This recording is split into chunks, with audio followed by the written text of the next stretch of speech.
Hi, Brian. We haven't asked a whole lot about Joe Burrow during this day. What's your interaction been with him this offseason? I see him he's at Paul Brown every day. He's rehabbing. He's doing really well. I don't talk to him every single day, but I usually pop down there every couple of days and check in with him and see how he's doing. And it's been good. He's been really positive. He's been working really hard. I'm really optimistic on his timeline and where he's at. So it's been great. Went to dinner last night with him, with Riley and all those guys that came in town, the guys that signed. And yeah, it's been good. I've enjoyed having him around the stadium every day, to be honest. Mm-hmm. You mentioned Riley. Zach said today that Jonah and Riley are going to be your two starting tackles. Do you feel the team has done enough to fix the entire offensive line? It's hard to replace an entire offensive line if you're looking to do that, which we aren't necessarily looking to do that entirely, but we're always looking for guys that can help us. And if something comes available at some point that, free agency still isn't all the way over yet, it's not like there's a stop point here. So if there's some things that come up that we feel like could help us, we'll explore all those options. And then, you got a whole set of draft picks that are coming up too that we'll keep looking to improve our team all the way around, offensive line included.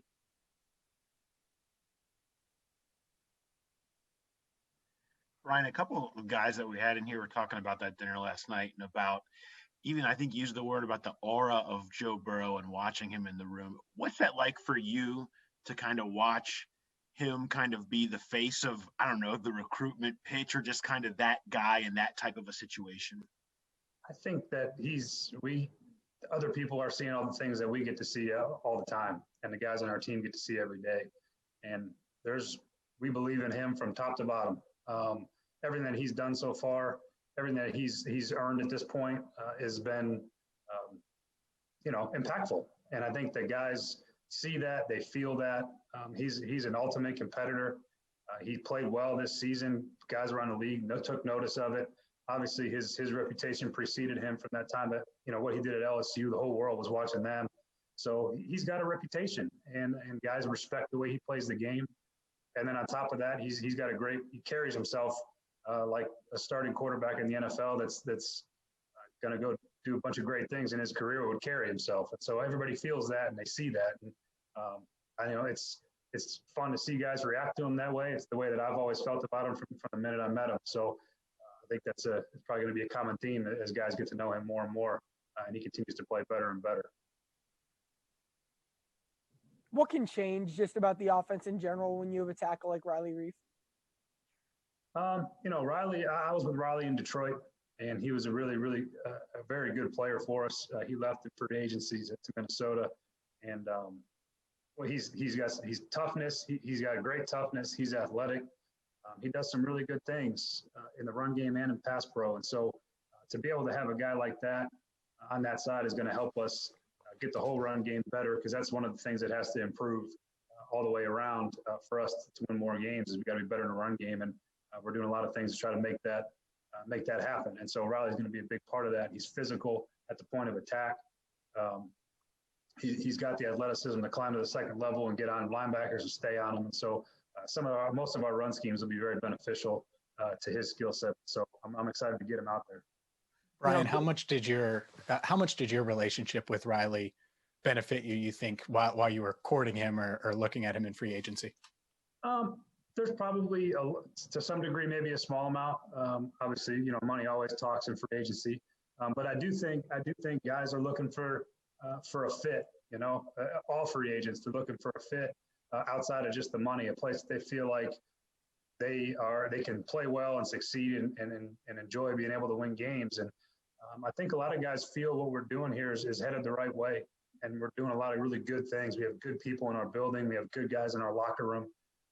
And so my relationship with Riley specifically probably just helped to him to hear from me what we have going on here, that at least he's got someone he can trust that would tell him the things that are good and maybe not so good. I mean, at least there's an honest conversation about all the things that we're trying to accomplish. And so in that regard, just for the communication part of it probably helped. But ultimately, I think our program and our players really sold him on this is the place that he wants to keep playing football and help us win games.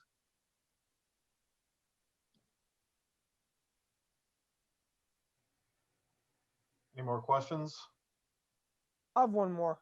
There just aren't a ton of guards on the roster right now. I'm curious, adding a guard at some point, what kind of guard works best in your scheme? We do like guys that are athletic enough to get up to the second level. There's types of guards that you see, the big, heavy, 340-pound mauler types. We're more of a wide zone scheme, so guys that can move a little bit help us a little more than those big phone booth box guys that just muscle you around. And there's a place for those guys too. It just the guys that move better fit us. And as far as guards, we got guys that did some good things for us. Xavier played well when he played. He was just hurt for a large majority of the year. And same thing as earlier. If we can find avenues to improve our team in free agency as these next handful of days tick by and into the draft, we'll explore all the options we can to help getting our guys better, our team better. Brian, a couple of veteran wide receivers, AJ Green, obviously, John, you lost some guys in free agency. How important is it to surround Joe Burrow with weapons? Obviously, you got a couple of guys in Boyd and Higgins that are capable, but adding to that room, how important is that over the next few weeks? Yeah, we're going to keep looking into that market and into the draft. It's a really, so far from what I've seen for my draft eval process is just kind of getting started. There's a bunch of good guys in the draft, kind of all through the rounds. Not only there's high top end talent that I think a lot of guys are going to get excited about. There's also good mid-round talent that can come in and help and contribute. And then as far as free agency goes, there's still receivers out there, guys that we'll keep exploring as this kind of keeps moving forward. And if we find somebody that we can add, I'm sure we'll go down that road if it's necessary. But,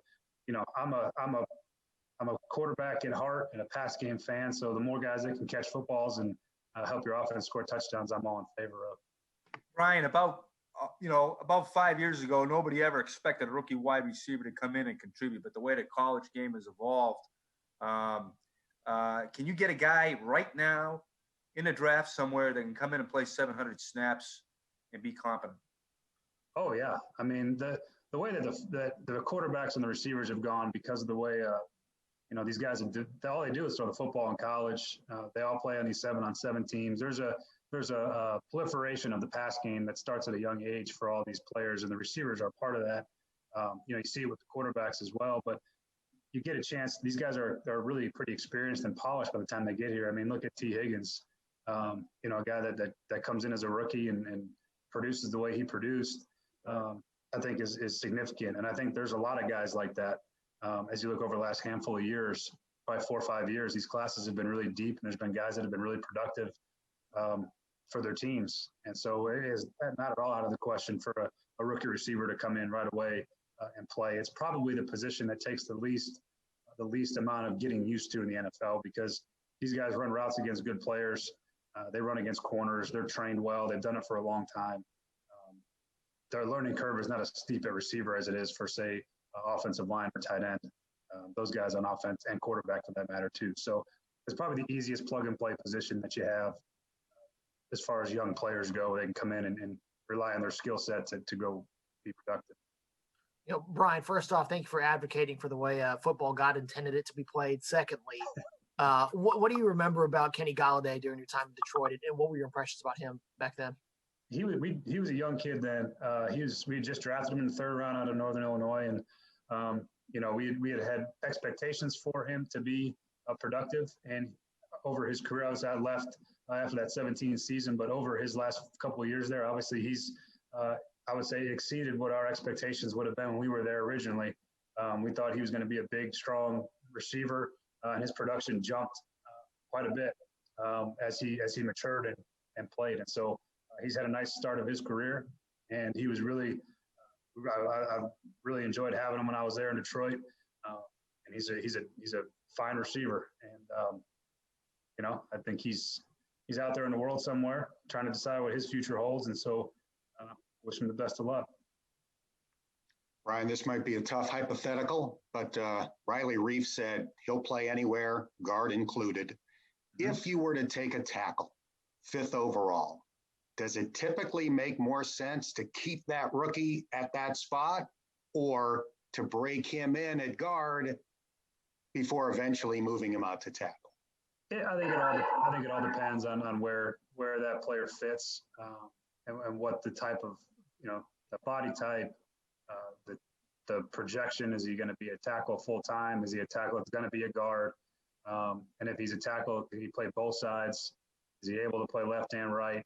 There's a lot of factors that go into that. I know at some point, there's a lot of ways you can look around the league and look at how guys have broken players into those spots. Some play right, then move to left. Some play their position right away, whatever it was they were drafted as, they play. I know in the past year, guys have played guard before they moved to tackle at points in their careers. And so I don't think there's one way to do it. I think the situation would be determined by the player and how that fits with their skill set. So hard to make a hard and fast rule on what it would look like. But there is a lot of ways to go about doing that. What was this week like for you personally, watching defensive guy after defensive guy after defensive guy sign? Was it tough to stay patient? No, not really, because I knew we were getting our team better. And anytime that's happening, I'm really excited about the guys that they got on defense. I think those guys are really good players, guys that we've played against and know well. Mike Hilton in particular, and Larry Ogunjobi, two guys that I've seen a lot of over the handful of years they've been in the league, and they're good players. And so I'm excited when we sign good players. You always have a plan when you go into free agency that's a starting point, just like you would in any game. You got your game plan, you think you got what's going to happen, and things don't always go exactly how you think it's going to happen. And, that's just how it is. And you pivot and you adjust and you adapt to whatever the next best players are. So I thought Steve Radicevic in his setup of the free agency plan was outstanding. And be able to have multiple places to turn to when things didn't go the way that we might have initially planned, or if somebody went off the board we were on, we'd go to the next one, and we had a good list of how that was going to work. So it was a well thought out plan, and it worked ultimately pretty well. And we knew that it wasn't going to be real heavy on offensive players on the first day or two anyway, just because of the depth of the class, particularly at the offensive line. There wasn't a lot of guys. There was a couple of guys that were going to get a ton of money, and that's kind of what we expected. And then we kind of worked off of that from there. Not that we didn't. Trust me, I love all the guys that got paid a bunch of money. Those guys are good players. I'd love to have them, but that's just the way free agency goes. And so the plan is there. You start with an idea and you work through it, and then as it changes, you pivot. And so I thought we did a really good job of finding guys that could help our team in general.